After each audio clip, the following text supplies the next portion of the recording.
রাত্রি প্রায় 10টা। শাহিন তার পুরাতন বাড়ির একতলায় বসে কোরআন তেলাওয়াত করছিল। বাইরে ঝড়ের আওয়াজ। হঠাৎ করেই বিদ্যুৎ চলে গেল। আল্লাহ আকবার! শাহিন নিচু স্বরে তাকবীর দিয়ে নামাজের জন্য প্রস্তুত হতে লাগল। ঠিক সেই মুহূর্তে দেয়ালের ওপর একটা অদ্ভুত ছায়া নড়ে উঠল। ছায়াটা মানুষের মতো, কিন্তু তার মাথাটা ছিল অস্বাভাবিক রকমের বড়, আর চোখ দুটো জ্বলছিল লাল আগুনের মতো। শাহিনের হৃদয় দ্রুত স্পন্দিত হতে লাগল। সে বুঝতে পারল এটা কোনো সাধারণ ছায়া নয়, কিন্তু ভয় পেয়ে থেমে থাকল না, বরং আরও জোরে তেলাওয়াত শুরু করল। ছায়াটা যেন কেঁপে উঠল। একটা কর্কশ আওয়াজ শোনা গেল। তুই কে রে মানুষ? আমার এলাকায় এসে আমাকে তাড়াতে চাস? শাহিন স্থির দৃষ্টিতে ছায়ার দিকে তাকিয়ে বলল, আমি শাহিন।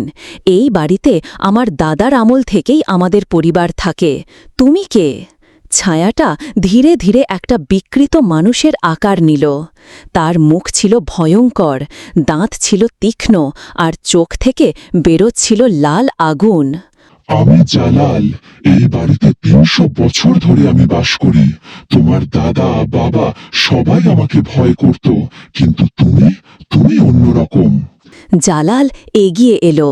তার পদক্ষেপে মেঝে কাঁপছিল। তুমি আমাকে ভয় পাও না কেন? শাহিন বলল, ভয় কি? আল্লাহ আছেন, তার কাছে সব ক্ষমতা। তুমি তো তারই একটা সৃষ্টি। জিনটার চোখে আগুন আরও প্রজ্বলিত হল। সাহস দেখাস? দেখি তোর সাহস কতটুকু। হঠাৎ করেই ঘরের সব আসবাবপত্র বাতাসে উড়তে শুরু করল। জানালার কাঁচ ভেঙে চুরমার হয়ে গেল। দেয়ালে ফাটল ধরল। শাহিন ভয় না পেয়ে জায়নামাজ বিছিয়ে নামাজ শুরু করল। আল্লাহ আকবার! যেই সে সিজদায় গেল, অমনি জিনটা পিছিয়ে গেল, যেন কোনো অদৃশ্য শক্তি তাকে দূরে ঠেলে দিচ্ছে। কি করছিস তুই? জালাল চিৎকার করে বলল। আমি তোকে মেরে ফেলবো। শাহিন নামাজে মনোযোগ দিয়ে রইল। সূরা ফাতেহা পড়তে লাগল। প্রতিটি আয়াত উচ্চারণের সাথে সাথে জিনটার শক্তি কমতে লাগল। জালাল আর এগোতে পারছিল না। সে যেন একটা অদৃশ্য দেয়ালের সামনে আটকে গেছে। শাহিন তাশাহুদ পড়তে লাগল, আর তখনই ঘরে একটা উজ্জ্বল আলো ছড়িয়ে পড়ল, যেন হাজারো ফেরেশতা এসে ঘিরেছে। জিনটা কাঁদতে শুরু করল। থামা, আমি আর পারছি না। নামাজ শেষ করে শাহিন জিনের দিকে তাকাল। জালাল এখন আর সেই ভয়ঙ্কর দানব নয়। সে দেখতে একটা দুর্বল ক্লান্ত প্রাণীর মতো। তুমি আসলে কি চাও? শাহিন শান্ত স্বরে জিজ্ঞাসা করল।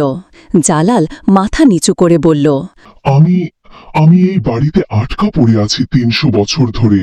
আমি মুক্তি চাই। তুমি কেন আটকা পড়েছ? আমি এক সময় একজন মুসলিম জিন ছিলাম, কিন্তু ক্রোধে অন্ধ হয়ে একটা নিরপরাধ মানুষকে হত্যা করেছিলাম। সেখান থেকেই আমার এই অভিশাপ। শাহিনের মন ভরে গেল করুণায়। তুমি তওবা করতে চাও? জালালের চোখে অশ্রু। পারবো।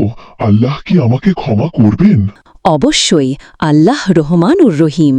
পরের কয়েকদিন শাহিন জালালকে নামাজ, তেলাওয়াত আর তওবার পথ দেখাল। জিনটা ধীরে ধীরে তার পুরানো মুসলিম পরিচয় ফিরে পেতে লাগল। একদিন রাতে তারা একসাথে তাহাজ্জুদ নামাজ পড়ল।